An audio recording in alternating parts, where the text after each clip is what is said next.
Good morning, everybody. Excuse me. Keith Engle for TGI Sports Talks. Jack and Keith's Weekend Playbook. How's everybody doing today? 2 days from Christmas. So whatever holiday you do celebrate, whether it be Christmas or Hanukkah or Kwanzaa, whatever it might be, I hope you have a great, safe, happy holiday. Hanukkah's been going on, I guess, so I hope you've been enjoying that.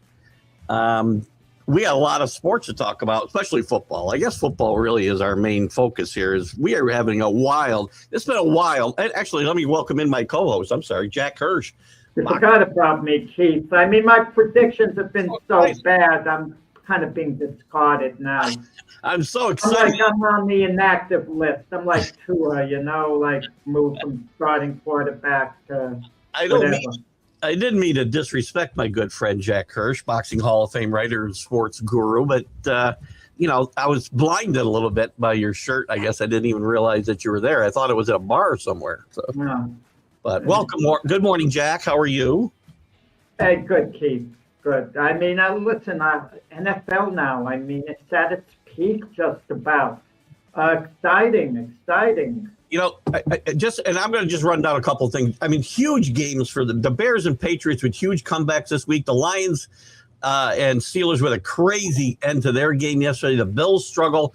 We're going to touch on all these games, but we keep dismissing Jacksonville, and they just go and dismantle the Broncos. And there's just so much going on. Texans playing great ball. We didn't dismiss them, Keith. We didn't dismiss them. We came on board. You came on board before this game. They made believers out of us, but we had a little reservation. I mean, I picked them to beat Denver, but the thought was if they get blown out by Denver and Denver, forget about being a believer. We go back to being a disbeliever in the Jaguars, and we're believers. They're good. They're in the mix. Trevor Lawrence. And you look at the Indianapolis Colts who are playing the San Francisco 49ers tonight in a game with big implications for both teams. The Colts are hanging on to their playoff hopes basically by a thread now. They got to win tonight basically to have a serious chance of making the playoffs. And a few weeks ago, they were an absolute lock to win that division. Shows you how quickly things can turn. There's a thing called momentum that really is a big swing, good and bad. So I know it's a myth. It's how you're playing. It's not momentum. That's momentum. Season. It's how you're playing. Some teams get it together during the year, others don't. I just want to make a quick remark about the Saturday night game, not to talk about the Bear comeback over the Packers in itself. All right. Did you hear Tom Brady? He was great. That was the best of Tom Brady. I don't know whether you noticed. I loved listening to him. He made the game enjoyable. He was a fan during the game. Brady was going crazy. Yeah. And I got waved up in the momentum of Tom Brady, in the momentum of his talk. Well, here's what's funny, and I've been a detractor of Brady's work in the booth, and I'll have to tell you that I didn't even think about it until you just said it. That I didn't think, oh my God, you're terrible. I can't listen to you any longer. He was very good. As I think back now, he was very good in that game. Because he got caught up in the excitement and the flow, and he was natural, and he was outstanding for that game. But you know what I think? I really believe it was like the comeback really energized him and got him into that mentality. And I think he was much better. You're right. And I hadn't even really thought about it. So. Good morning, Brian. Tough loss for your Lions yesterday, and I know they're still alive mathematically. Yeah, the Lions are cooked. Come on. I mean, I want to hear this mathematical stuff. Lions are cooked. They did it to themselves. They're 8-7. Mediocrity. They're too good a team to be 8-7. I don't want to hear about injuries. I don't want to hear about the excuses. I mean, the game was there to win. Jared Goff is a better than average quarterback. But that's about where it goes. No more nonsense about Jared Goff being a top 10 quarterback. And I don't want to hear Brian talk about that. He's a decent quarterback, Jared Goff, and that's where it ends. You can't lose to the Steelers at home. No, you can't. You absolutely can't. And the Lions defense, they gave up the big plays, and I feel bad for the Detroit Lions fans. They certainly have enough of a great fan base where they deserve to be in the Super Bowl. And I don't think their window is closed. I think they could come back next year and make a serious run at it. But yeah, it's a disappointing season. Disappointing season. Yeah, I don't think a Lion fan would argue with it. He's got to do something to get a play caller in there. If this offensive coordinator he doesn't trust to call plays, he need a new one. Mac used to like to give it to me about Aaron Rodgers all the time, and he wouldn't let up. But if I said to you, Keith, Aaron Rodgers is the comeback player of the year, I mean, can you argue that? If he got voted comeback player of the year, he's done a good job. I mean, he hasn't been sensational. He's managed the games. He's made the plays. Congratulations to Mike Tomlin. He's done it again. Another winning season. Even if they lose their next 2 games and somehow don't make the playoffs, the bottom line is another winning season. And when I was asked in the beginning of the year, my prediction was this is going to be Tomlin's last year with the Steelers, and Rodgers is going to be one and done because they were going to go about 6-11 or thereabouts. And good. I mean, the Steelers defense showed up yesterday as well.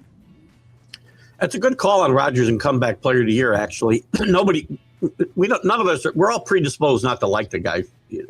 Just because I guess we're programmed that way. I would say if Daniel Jones hadn't gotten hurt, Daniel Jones would have been right there with him. Daniel Jones never was. You have to be something to be a comeback player of the year. You can't have one good year out of 5 and be a comeback. Comeback from what? From nothing. Daniel Jones, what? Comeback from mediocrity?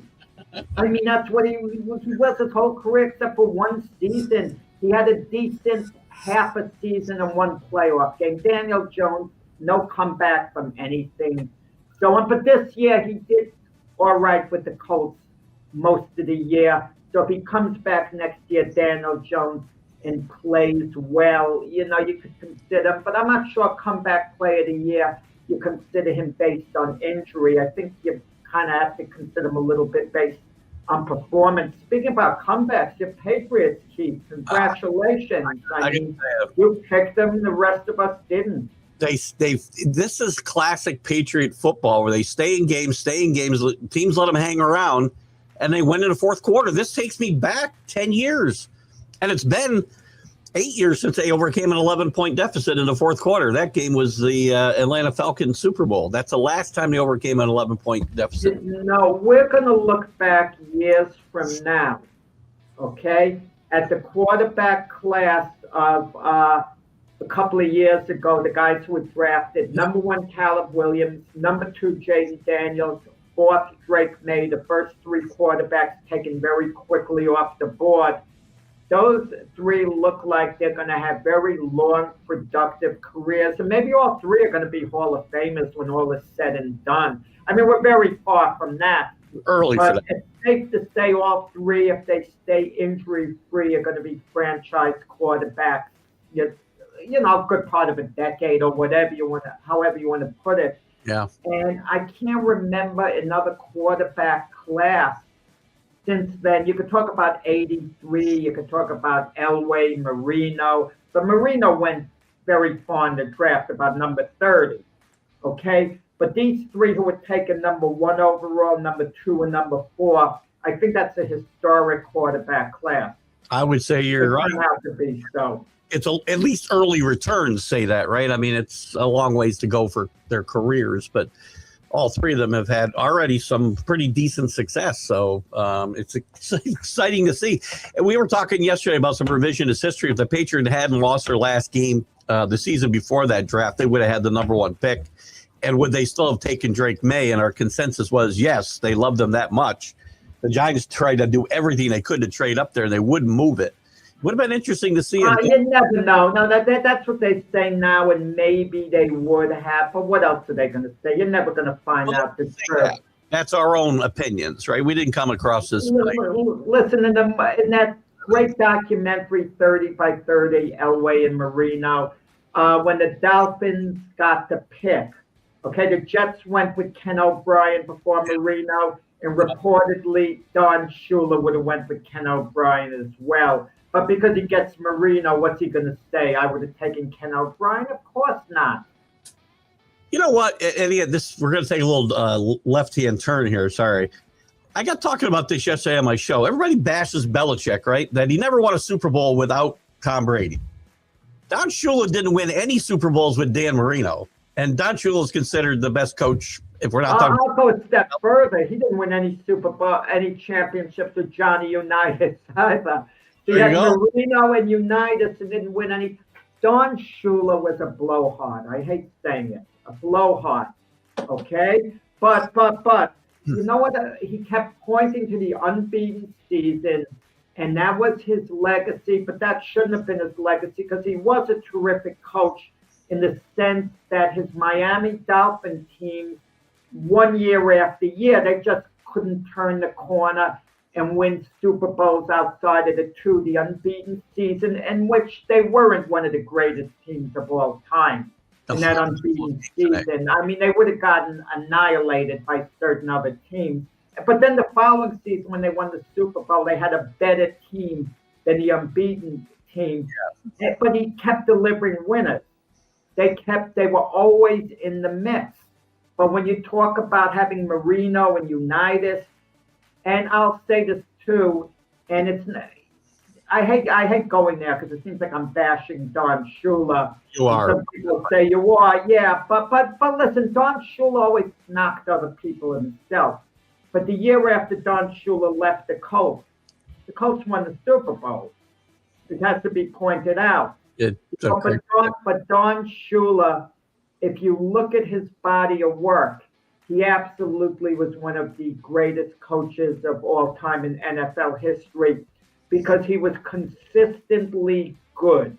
That's the thing, good. Consistently good year after year after year. And if I have to compare Don Shula to anyone, it would be Mike Tomlin. They're one of the same as far as I'm concerned. Tomlin's teams don't go anywhere in the playoffs. I know he won one Super Bowl, but they get winning records and in the mix year after year. So those two are kind of intertwined to me, outstanding coaches. But I don't want to hear Don Shula pop open the champagne over unbeaten year. And listen, you should be mad at him, Keith. After the Patriots lost in the Super Bowl, their 19th game of the year. Yeah. Don Shula says, it just shows me how hard it is to remain unbeaten. Yeah, well, he's a blowhard. I will not argue any of those points, except I think he's a better coach than Mike Tomlin, who I like a lot, by the way. Don Shula was one of the best coaches in NFL history. I'll say that. Let's look at yesterday's game. Let's start with the Patriot game. We're going to cover most of these games because a lot of them had implications and some of them bigger than others and some strange occurrences, as we said. Patriots in that game, Baltimore came out playing some great defense, confused Drake May early, but great adjustments. They lose Trey Henderson at halftime. And again, I don't say you never let yesterday's a great example of, I say, you don't let referees beat you, because there was a horrendous pass interference call on the last drive the Patriots had. Booty just got tackled before the ball even got to him and no call. But Drake May just keeps every play alive. They kept talking about the no pass rush for the Ravens. The Ravens pressured him not nearly every play, but enough times where he had to step up, step sideways. This guy slides in a pocket as well as anybody playing the game today, with his head on a swivel and ready to throw the ball.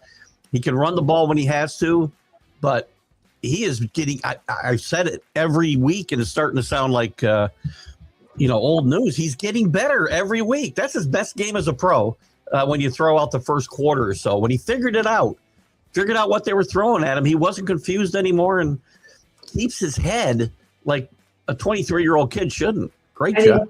He's more conscious of not taking the hits as well. Okay, Drake May. Drake May is the perfect example of what NFL quarterbacking has now become, we mentioned Dan Marino a little while ago. It used to be about having a quick release, get rid of the ball quick.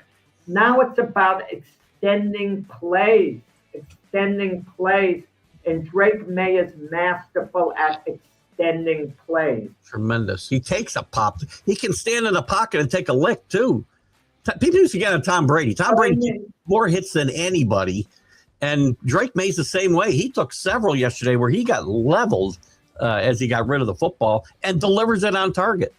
And that Stephon Diggs, tremendous game yesterday. I know we're getting the best of Stephon Diggs because it's his first year here, but this guy has been exemplary as far as playing and helping the other receivers along and keeping this team alive on the sideline. I love what Stephon Diggs. As long as Stephon Diggs is the number one receiver, he's the man. He's going to buy in. He's going to be fine. As soon as you get a receiver of equal status and put him on the other side of the field, we're going to need that too. Stephon Diggs, But listen, he's been a big asset to New England. But keep in mind, he was with the Minnesota Vikings. They had to move on from him there. He went to Buffalo with Josh Allen. We don't know whether there was a problem. Rumors were there were a little bit of tension there. But he's with New England. And listen, he has a young quarterback in Drake May. And that's Mike Vrabel has set a pretty strong culture with team at New England. And Stephon Diggs is bought in, Whether he'll continue to buy in, down the road remains to be seen. Maybe he will. Well, this was his best game of the year last year. And the Patriots seem to be really thriving with some extra Bills because Hollins has stepped up and made big catches. I've seen every catch he makes is for a first down or a big catch down the field. He's been really, really good. Booty's been really good. A little quiet last night, but, he spreads the ball around and Diggs with his best game as a Patriot last night, and hopefully, look at Henderson. Where did the Patriots stand in the race for the bye? The one team that gets a bye in the AFC. The Broncos still have the tiebreak against New England, but they have the same record. Yeah, they do because it comes down to either common opponents or strength of victory, one of those odd, because they have the same conference record. They don't have head-to-head to go to. It could change, right? Because the Broncos still have the Chargers at the end of the season. So the Patriots really need to finish ahead. From what I can see, if the Patriots don't finish ahead of the Broncos, they will lose a tiebreaker. I can't see any way it's going to. What happens if there's a three-way tie with Jacksonville, who just beat Denver? I'm not sure how how that would get broken because Denver couldn't get it over Jacksonville. And can New England get it over Jacksonville from their end? Who knows? Again, if Jacksonville wins out and one of those teams loses and they end up tied, I think Jacksonville would get it because they're 8-2 in the conference right now, which is a game ahead of both the Broncos and the Patriots. So it's amazing, this team.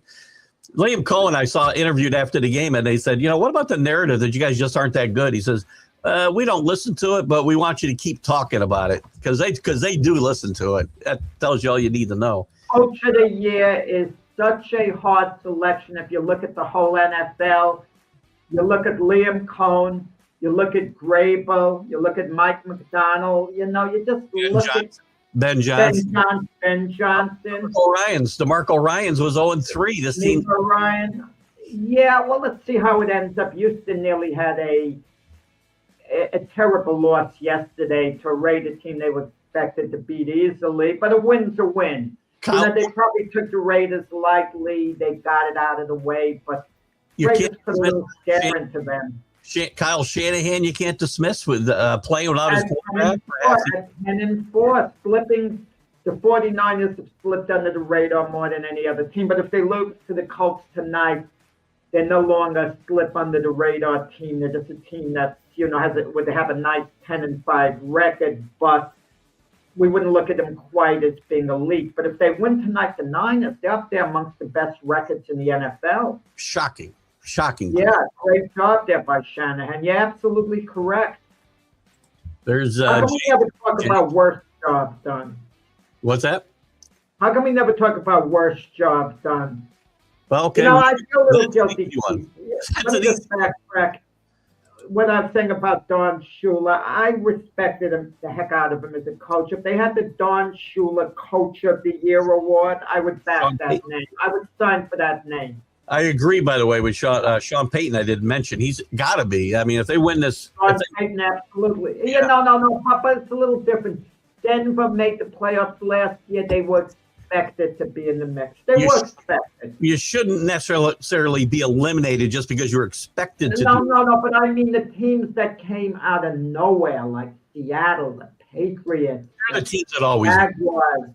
They're most the guys that always win. But you should not just summarily dismiss. No, but not as coach of the year. If you're expected to do really well and you do well, kudos to the coaching job you're doing. But coach of the year is someone who lives the franchise. You can vote for Peyton over Vrabel, I don't think. Vrabel has elevated the Patriots to a higher status than anyone really would have imagined. I'm not saying he should beat them, but just because you're expected to do well, that doesn't mean it's easy to do it. McVay and Peyton shouldn't be just summarily dismissed because I'm saying coach of the year, only one guy gets it. You're not going to give it to Sean Payton over Liam Cohen? Come on. Why wouldn't he be considered for that? Why? You can consider anyone for anything, Keith. You can consider me to take over for Stephen A. Smith at first take. You could consider that, and then you discard it. Come on. I work with Stephen A. I'm not making that trade. Wow. Yeah, you brought up worst job. Who is it? Who's the worst job? I got my candidate. Oh man. You're thinking probably.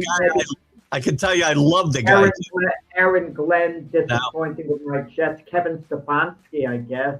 The guy I'm going to pick, I actually love as a coach, Pete Carroll. You have a good point. I love him, and he's been done a horrible. You know what happened? He went back to his guy Geno Smith.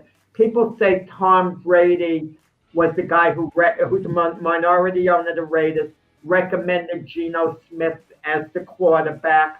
But Pete Carroll was the guy who, coached Geno Smith all those years with the Seahawks. Okay? So that was his guy, Geno Smith. And I think it got to the point in Geno Smith's career, he's hit a wall. He really should be a backup at this stage. And he just wasn't the guy. Now I don't want to hear about injuries with the Raiders and so on. Injuries with anybody, because you know what? Everybody gets hit with injuries. The Patriots lost like 8 guys last night during that game. Brock Bowers has been hurt off and on. Everybody has injuries. And James, I don't know. He hasn't had a good year. Jack, we want to test your coffee because, you go to Florida, you're supposed to be more laid back, not like classic. Well, I got to make the point. People don't understand, okay? I mean, what concepts of awards or so on. They're just suggestions. They're not laws. All right. Anyway, back to the games. Listen, a couple of listen, the Patriots' great win. Bears' great win, great comeback. We already talked about that yesterday. Really a coming of age a bit, I think, for Caleb Williams. The Lions game, the ending of that game, I've never seen anything like this in my life. That's like 3 games this week I've seen plays I don't think I've ever seen. It was a penalty there to end the game. But once the penalty is called and time expires and the penalty's on the offense, it doesn't matter that the offense scores. It doesn't matter at all. It's against them, game over. Here's what I want to know. Why does it take 10 minutes to figure that out? Because the penalty was obvious, and that once the penalty's there, the game's over. It's on the offense with no time left. Game's over. It's better that the officials take a little time to discuss it. Remember years ago when Jim Fossil coached the Giants and they played the 49ers in the playoffs and they missed a rule where the Giants would have been able to line up a game-winning field goal, and the Giants were not given that opportunity. Yeah. So it's better that they went over everything. You know what rule they have to enact, which drives me crazy? When the officials are talking, players have to keep their distance. You get on the official's back, they should be able to throw a flag. You keep your distance from the officials. You can't advocate your case to them at that moment. You can't. You're being harassed if you're an official. How would you like it, me and you trying to talk about, anything, and someone's hanging over our shoulder, trying to argue their point of view? Doesn't matter. They're not getting a word in anyway, so it really doesn't matter. So we're all set there. I'm kidding. That was a heck of a game, but Lions, every time they came back, the Steelers, would run off a big play, but at the end of the game, Steelers miss a field goal. And with their kicker, it's a sure thing. Normally, it hits the crossbar, and now it's a 5-point lead instead of an 8-point lead. And the Lions have a little over 2 minutes left, and they have timeout. It looked like they'd score. And they went, and they moved the ball down the field, and the Steeler defense at the end, held firm. They were, they showed up, and they were the type of defensive unit we thought they might be at the beginning of the season. Not that I thought that, but that's always been their strength. Run defense was horrible. Well, Steelers would break off these big plays, these big long runs for TV. Not good. And look at that last drive too. You can't have two offensive pass interference penalties, inside the 5-yard line. That can't happen. All these penalties, I just don't get it. I mean, that has a lot to do with coaching, I would think. I would say, yeah. Situations, to be offside, illegal procedure. I could understand it could happen to everyone once in a while, but it really puts these teams in a bad position. Jay Taryn loves the Lions, but missing last year's coordinator seemed to expose some issues among injuries. Like again, injuries. Everybody has injuries, so I'm not giving that pass to anybody. So every team. I mean, if you look historically, teams change coordinators a lot, and I know it could have a big effect on a team, but it's easy to come with excuses. Just like we talk about every team's offensive line, every team has a mediocre offensive line, just about every team, if you want to get technical. Can use it as an excuse. And there's always a turnover, in coaching staff. We were on our 6th tackle on the depth chart last night, for crying out loud. At one point, they asked anybody to play tackle at one point during that game. I mean, like even my Jets, you're talking about how terrible they've been, and I'm not saying, they're missing Garrett Wilson as wide receiver, they're missing Elijah Vera Tucker on the offensive line, so that's hurting the blocking, that's hurting, the Russia Jets passing game. You can make up excuses all the time. We can't move on from this Detroit game without talking about DK Metcalf and his altercation, which was it's not a good look no matter what comes of this. I got to believe he's going to get suspended because he says he took a swipe. The guy said something. First of all, why are you walking to the stands? I don't care. Why was he there? Why was he by the stand? The guy had a number 4 Pittsburgh jersey, and that's why that's why he went over in the first place. The game's going on. I don't know why you're going to interact with the fans. Then it looked like they were jawing back and forth a little bit. And he can say all he did was try to push the guy. It sure looked to me like he took a good swing at him. He didn't hit him solid. No, I don't know. I think he could have hit him if he wanted to. The guy was within range. But the point is, what was he doing? The idea he walked over there and interacted in a way that could have compromised the NFL, with a lawsuit or a team. Was flat out dumb. They interviewed that fan, and the fan said all he did was call him by his full name. I forgot what it is, with the DK, whatever it is. And he hates that Metcalf to have the whole name over there. And it's dumb. But listen, what would be an appropriate penalty for this? Probably a 1-game suspension would be appropriate, but with the NFL, they might go a little more severe. They might go for 2 games. But, but in any event, I'm going to tell you, it's possible this could really hurt the Steelers, because if the Ravens, and it's going to be tough for the Ravens to beat the Packers, but if the Ravens beat the Packers, They're going to need DK Metcalf, the Steelers, because they better beat Cleveland, because if they don't, they play the Ravens the last game of the season, for the division title. If that scenario could still play out, even though the Ravens look cooked at this moment, that could change in 1 week. It could, and you can't put yourself in that position. I mean, there's a game going on. You got no business interacting with fans. Sorry. Yeah. Can you imagine what was going through his mind the rest of the game? And even the commentators kept saying the way he's going to get suspended. Once they say that, the NFL is pressured. Once they get that on camera, kudos to CBS. They could have ignored it, but it was newsworthy. They reported on it. They talked about it. And I'm not sure what the Jim Nantz or Tony Romo, they said, can you imagine what's going through DK's mind the rest of the game? You have to concentrate on the game against the Lions, but in the back of your mind, you have to think, wow, something's going to come down after this. I can't see the league just fighting him. He's going to get suspended at least a game. I'm not sure he's even thinking that during the game, because if he thought at all, if he had any thoughts going through his head at all, he would never have gone to the fan in the first place. So, well, had he went to the fan and just used words, cursed the fan out, that would have been a fine. That wouldn't have been a suspension. Yeah. But the optics looked terrible the way he threw his hand up. He can say, and I would actually believe him, I could have hit him if I wanted to. I just did it out of anger. I threw my hand up there to let him know how angry I was and what I could do to him if I really wanted to. Yeah. And I would believe that. But the optics looked bad. Just the idea you feel he took a swing at a guy and other people feel as well. So. Yeah. We heap some praise on Mike Tomlin. If I'm Mike Tomlin and I know this happened, DK's not going back in that game. I can tell you right now. He would.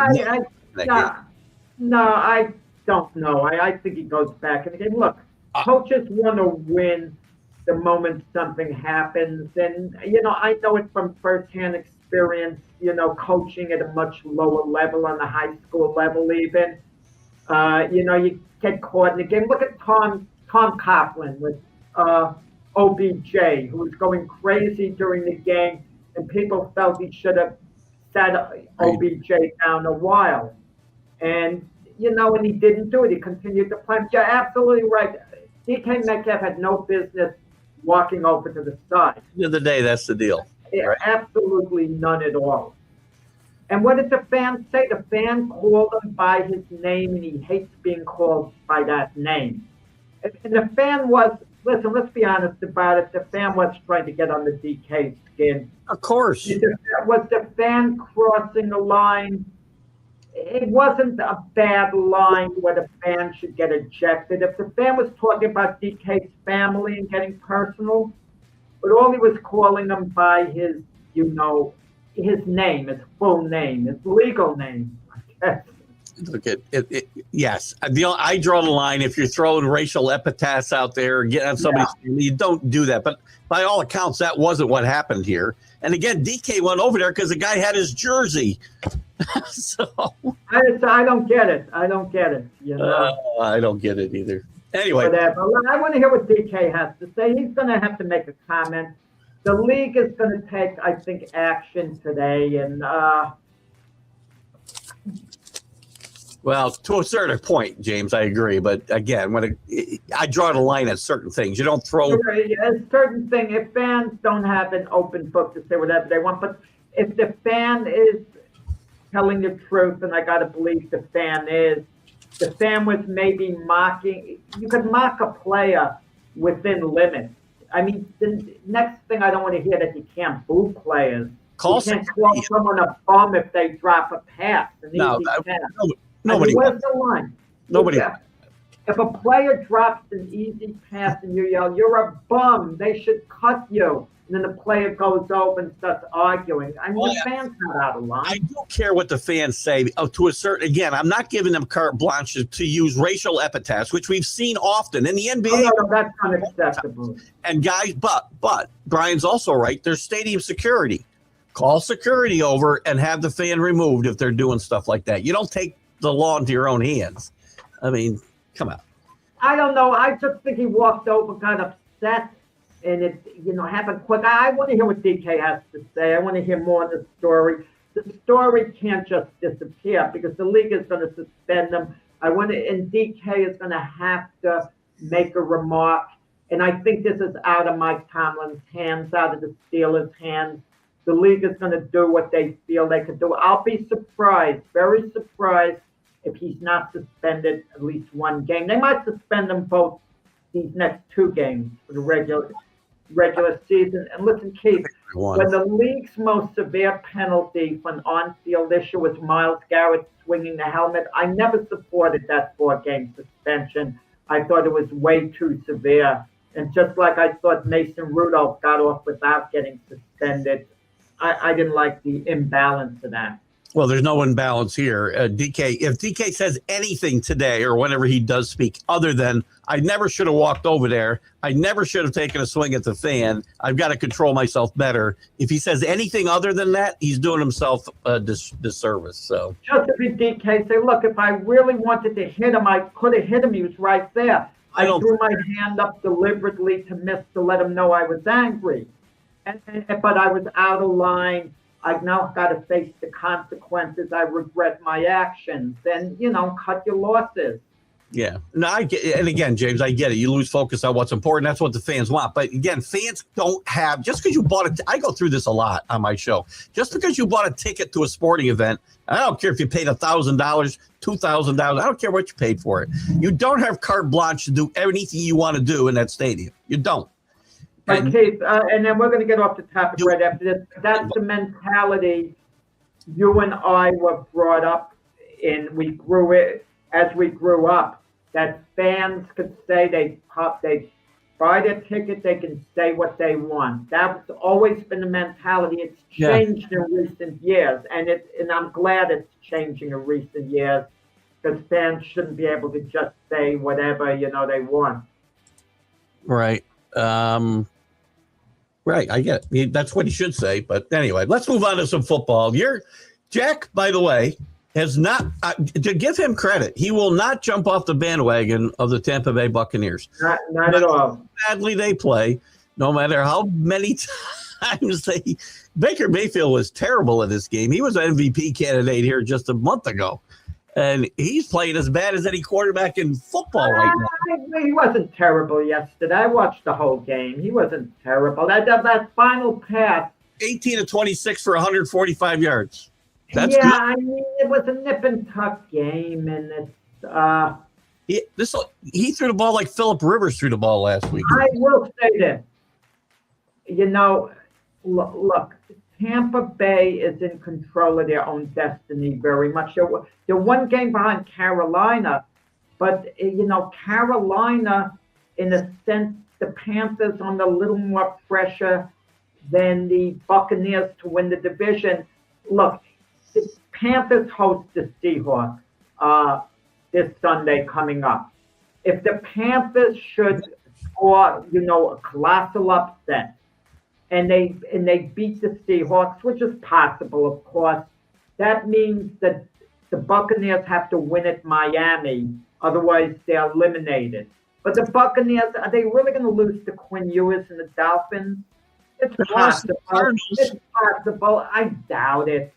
So all they have to do, the Buccaneers, is keep pace. Now, the Buccaneers can lose to the Dolphins, but if the Panthers lose to the Seahawks, it still comes down to the final game of the season at Tampa. At Tampa, the Panthers at the Buccaneers at Tampa. And the Buccaneers are going to win that final game. And they're going to go in the playoffs. And then they'll have it all together and they'll go on a playoff run. I'm telling you that now. I'm not like you, Keith. I don't jump off the bandwagon. You just live for the moment, like even with the Yankees. When the Yankees are playing well, you're beaming, you're smiling. The moment the Yankees get eliminated, you say, I knew it, they got to rebuild. I don't ignore facts right in front of my face. If that's what jumping off the bandwagon means, then yes, I do. Because facts right in front of my face is this team's lost 6 of 7 games. I know. They got it under control, don't we? Don't worry about it. They got to make these adjustments. Told you. They They've had 2 months to make adjustments and haven't made the right adjustments. I told you yesterday, if they lost to the Panthers yesterday, there's no way they beat the Panthers in 2 weeks. They're 2 weeks, right? Well, they got the next week. Listen, the Buccaneers have to be sure they don't get eliminated next week, because if they lose to the Dolphins and the Panthers beat the Seahawks, the season's over. Doesn't matter the final game. But at least, the Panthers assured themselves of having something to play for the final game of the season. Because had the Panthers lost to the Buccaneers yesterday, they would have gotten eliminated had the Buccaneers, if the Buccaneers beat the Dolphins this weekend. But that scenario, isn't going to play out now. And I will. The Bucs are not a much different situation. Get out of here. The Lions can win their next 2 games, and they're out of. If the Bucs win their next 2 games, I got news for you. The Bucs mathematically win the division if they win their next 2 games. They so do. Don't compare a Lions situation. Get out of here. They do control their own destiny, but I do think they will lose. Control their own destiny. 2 wins, and they're division champs. No matter what. The problem is this thing that you want to ignore called momentum is going in the wrong direction. The Panthers are winding up with an 8-9 record when all is said and done. Just like I predicted in the beginning of the season, they go 8-9. They will lose to the Seahawks. No shame in losing to the Seahawks. No shame at all. No, and then they will lose the final game to the Buccaneers. It's possible they do beat the Seahawks and they go 9-8 instead of 8-9, but that's not a big difference. I'm not sweating that. I don't jump off the bandwagon, Keith. I mean, come on. You give up on teams too easily. No, again, when these facts stare me in the face, I just have to address them. That's all. I can't ignore them, Jack. You put blinders on. They're playing terribly. We all know that. They're just playing terribly, the Buccaneers, but there's no evidence they are. There's no evidence suggests they will turn this around. It doesn't matter how you were about to give up on the Philadelphia Eagles, it seemed, a couple of weeks ago, if I'm not mistaken. They were playing awful. Weren't you one of the free fall guys? Here we go again, like 2 years ago. And look what they've done the last couple of weeks. They turned it around at a certain point. Wins against a terrible Redskins team and I don't know who they played 2 weeks ago, but they are a good football team, I don't believe. And that's not convincing me this team's got its mojo back. It's just not. They beat the Raiders a couple of weeks ago, yeah. Oh, that's right. Sorry. They did beat the Raiders. The worst team in football.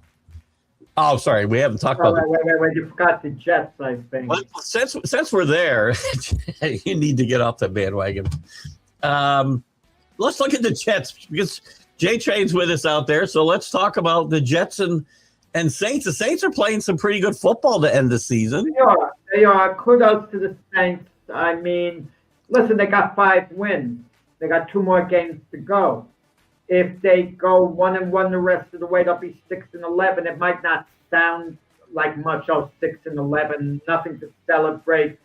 But I thought the Saints would be arguably the worst team in football this year, and they've improved. That's what you want. They battled. They're trending in the right direction. They're improving. They still got a ways to go, but listen, they're not in the strongest division, so it gives them hope next year. And while Taylor Shuck has shown they don't need to go out and chase a quarterback, he's given them enough hope. I'm not saying he's definitely the answer, but enough hope. I think we can be honest with ourselves that Brady Cook is not the answer for the Jets. Now, why you tell me? Aaron Glenn said Brady Cook gave the Jets the best chance of winning. I'm like a little confused here. Now, Justin Fields suited up, correct? He suited up. So how does Brady Cook give you the best chance of winning? Believe me, I'm not the biggest Justin Fields booster, but I get the feeling the Jets are eyeing a QB in the draft. And you tell me, you said that you would know better than I would, Keith. They're 2 viable starting quarterbacks coming out of the draft, if I'm not mistaken. The only guys I would put any stock in, and again, I wouldn't waste a top 5 pick, but somebody will. Mendoza and Dante Moore from Oregon are really the only 2 guys I would. Okay, the Raiders linked to Mendoza.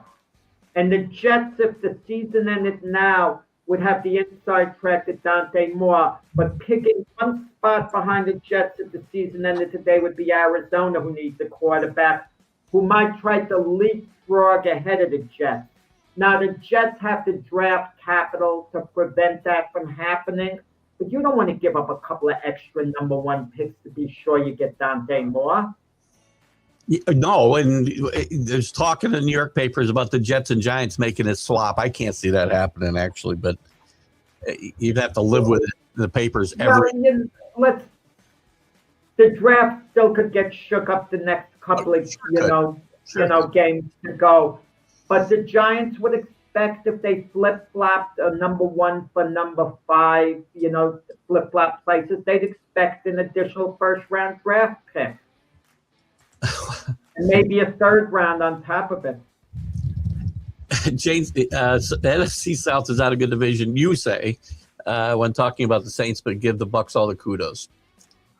He's trying to get our mind off the Detroit Lions. That's what he's trying to do now. Listen, I thought the Lions were going to win yesterday. I was very confident, but whatever. We talked a little bit before the show about the Browns maybe being spoilers here at the end of the season, too. And they almost were spoilers yesterday for the Bills. They played very well. Shooter Sanders played okay. The defense was good. Josh Allen didn't play as well as he'd been playing, but the Bills ran the ball pretty well against the Browns. But a close game, 23-20, and the Browns had a chance to really win this game in the 4th quarter and couldn't finish the job. Ugly. I don't think it's such an easy out. That's why the Ravens have a little hope. The Ravens have to beat the Packers to make the final game of the season against Pittsburgh, meaningful. Because I think, I give the Browns a shot at beating the Steelers. I actually do. That defense. It's a division game. Cleveland always plays hard against Pittsburgh. It should be, no different in this game. And, we'll see. Did Myles Garrett get any sacks yesterday? He got 1 sack, if I'm not mistaken, right? So what's he? Where the hell is he? Can't even find him on the. There he is, Myles Garrett. He had a half a sack yesterday. He's still got to have. What's he got to have? 3 more? What's these half a sacks? They can't get a full sack eliminated. You were there with. You got to have a sack. Yeah. He'd probably like to set the record against the Steelers. I'll bet you that'd be fun for him. Chargers with an impressive win over the Cowboys yesterday. We can't write the Chargers off. I don't think that people are really giving the Chargers enough credit because, again, another team banged up on defense with injuries. Herbert has been banged up. The running game is starting to get together now a little bit. Hampton had a decent game again yesterday. This is a team not to ignore in the AFC. There's 6 teams. We talked about the bye. There's still 6 teams alive for the bye in the AFC. We're not used to that, Chief. Every year we're used to this in the AFC. The Kansas City Chiefs and their number 1 contender, the Buffalo Bills. So we're always thinking the AFC Championship and the Ravens as well. The Ravens were hanging around those 3 teams, the Chiefs, the favorites.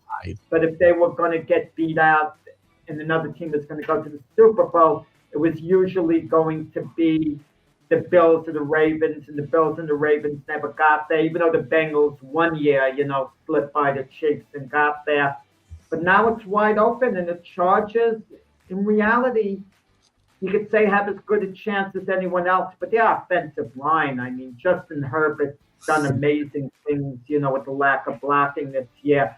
Great coaching job by Jim Harbaugh, a lot better than his brother, who wouldn't run the ball, who wouldn't let Derrick Henry run the ball late in the game. What the heck's going on? You have Derrick Henry and he's not running the ball? He didn't touch the football after he scored the second touchdown, and he scored in the 3rd quarter. Yeah, Jim Harbaugh is a good coach. But I don't forget what happened yesterday. Henry's had some issues holding on to the football. He fumbled last night, and I think that's one of the reasons that you haven't seen as much of him. But to me, you got a lead in the fourth quarter. You're horse. You've got problems if you're too scared to let Derrick Henry touch the football. I mean, he's one of the guys who most want to touch the football. I get it. You're trying to hold on to the lead. You're getting conservative. And look what happened. We think of prevent defenses, but we never think of a prevent offense. And John Harbaugh played a prevent offense. Danny's talking about Houston and the Jags getting more kudos than the Pats and the Broncos. I think here we've been pretty even with that. Listen, I'm not going to not give my Pats kudos for maybe the best victory in, since the Tom Brady era last night. But Houston was getting kudos. The Jags were finally making believers out of everybody.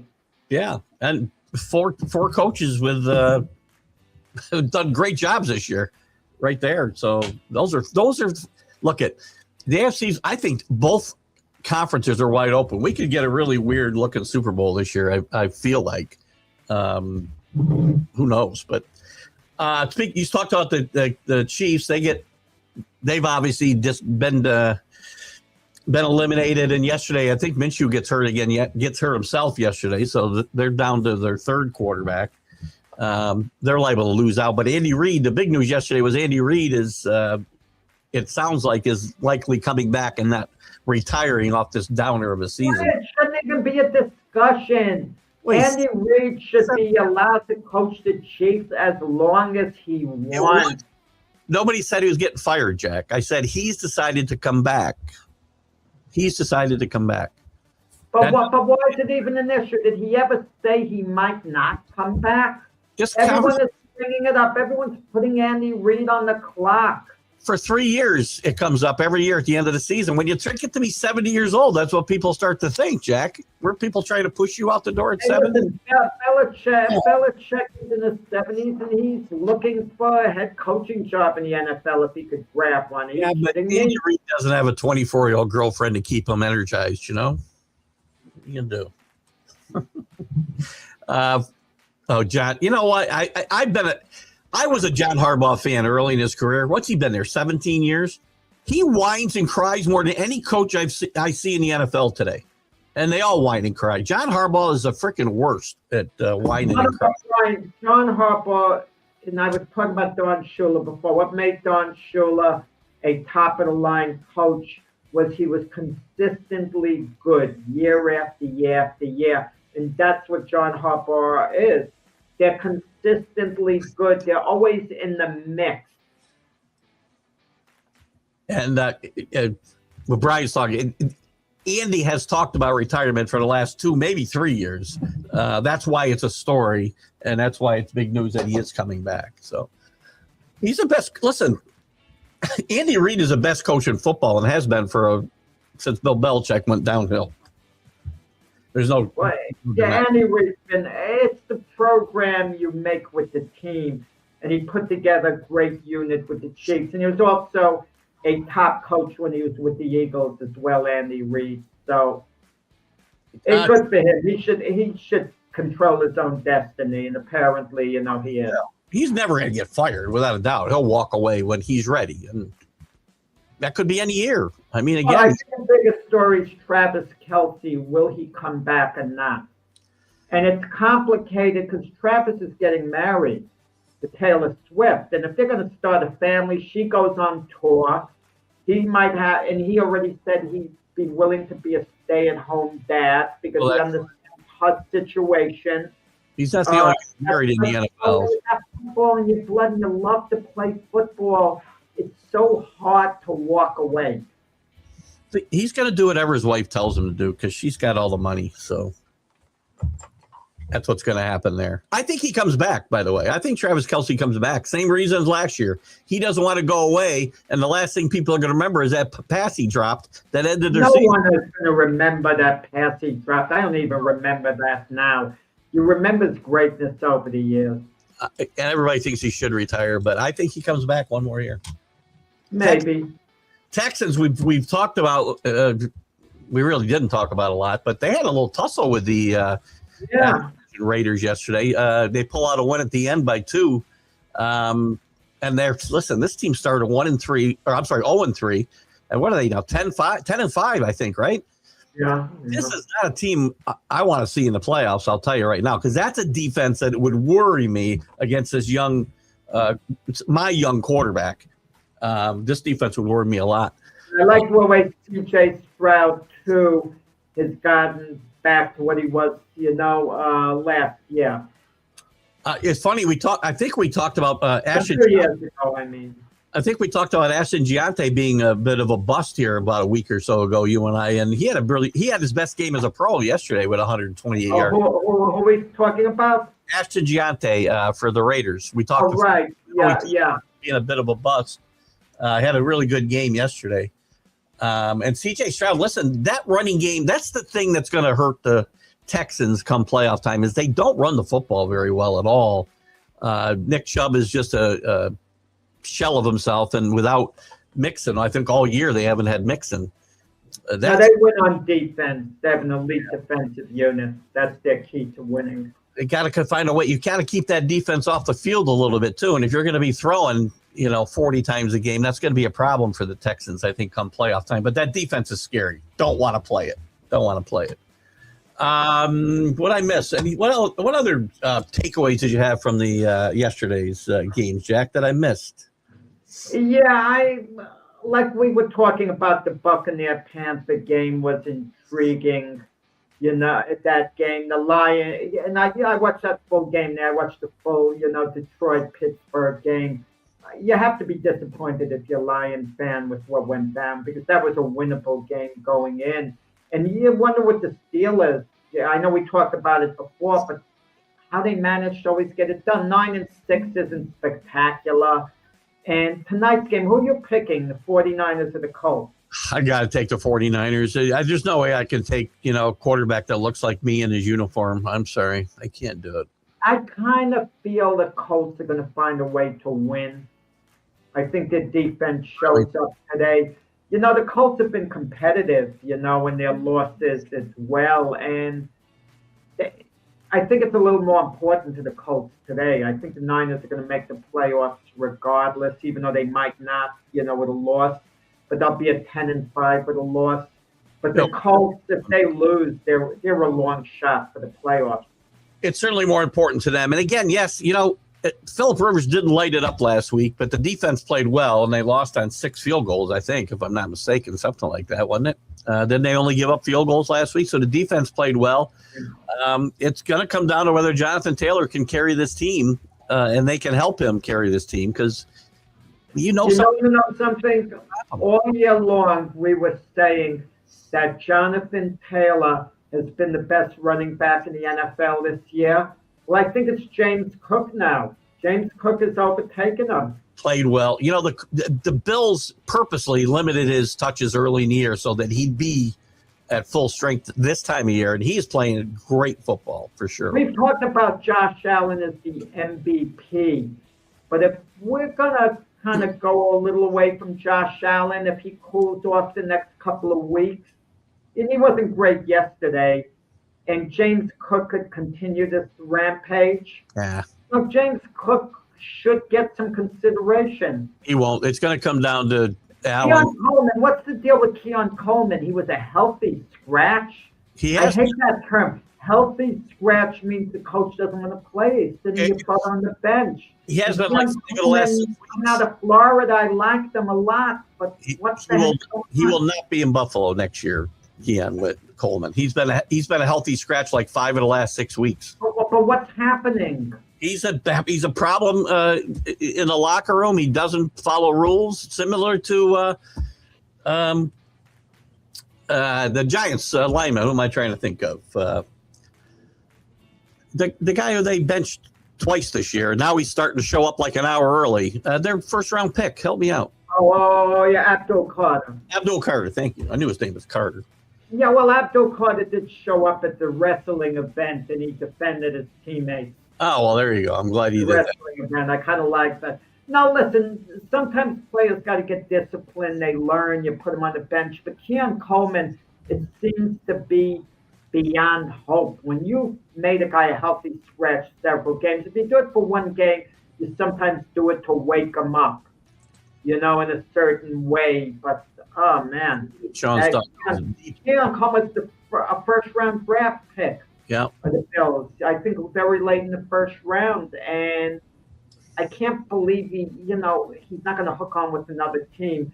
But I'm going to tell you, Keith, very quickly, if I'm the Jets, I use one of my first-round draft picks, and I go for Marvin Harrison, who's been a forgotten man, who's been hurt, with the Arizona Cardinals, that I could revive his career. I'm going to, I don't disagree. I'm going to go back to the MVP conversation for 1 second, because I'm going to tell you, I'm going to give you a hot take right now. Drake May won the MVP last night. He's going to win it in a close race over Stafford and Allen. I think Drake May won it last night. Best game as a pro, brings them back in a game that was very important to them to win. Let's wait a couple more weeks. I mean, whoever gets in the last punches, I think can get the MVP. Drake May over Josh Allen, not quite. I think not quite. But then again, New England looks like they're going to win the division over Buffalo, so that's woodwork in Drake May's favor. Before last night, I would not have said that, but he's reaching another level. It's amazing to me. I know I repeat myself, but I think the MVP voting should be done after the playoffs. I never liked this regular season voting. They were down 11 points in the fourth quarter. I don't care who they were playing, Danny. It doesn't matter. The Ravens were not your normal sub-500 team. And the Raiders, 7-7? They were in the sub-500 team going into the game. Well, no, they're 8-8, or no, they're 8. What are they? Oh, they were 7-7 going in, right? So whatever. Well, what about Aaron Rodgers for MVP? No, Rodgers won't win. It's going to be Stafford, Allen, or Drake May. I'm being a little sarcastic. 1, 2, 3. You can count it right now. Allen, Stafford, and Drake May. I would consider James Cook. I think Jonathan Taylor, who had a great chance at it, just kind of fell out of contention. You guys, and we keep bashing the Patriots record. All they do is keep winning. All I can do is play the teams on my schedule. And before the season, that team would have been considered a really good team. And again, they were a good team last night, by the way, for a lot of that game. And they lost their quarterback. Sorry. We're going to get out of here. But one last comment from J Train, just see if he's backing me up. He likes Drake Howard. Josh getting it again. But it's still up in the air. Yeah, it was a big win for him last week against the Patriots for sure, and that will help him a lot. People remember big games, right? There's a recency bias in everything, and this game, I think, will linger a little bit. Crazy things happen. Trevor Lawrence could be outstanding the next 2 games, and Jacksonville can get the bye, and all of a sudden his name's going to come into the discussion. Things happen in the interim. Before we go to, I did see a correction on Myles Garrett. I was off. He tied the record with that half sack. He needs one more sack. Aaron Rodgers is going to be that sack next week, so get ready. Get ready. All right, that's it. Jack, great job today. Thank you, guys. Sorry you were wrong on so many picks yesterday. You guys all doubted my Patriots, and we won. I didn't touch on the last game of that Brian let me pick before I had to jump off at 9 o'clock, that exciting Atlanta Cardinal game, but I did pick it right.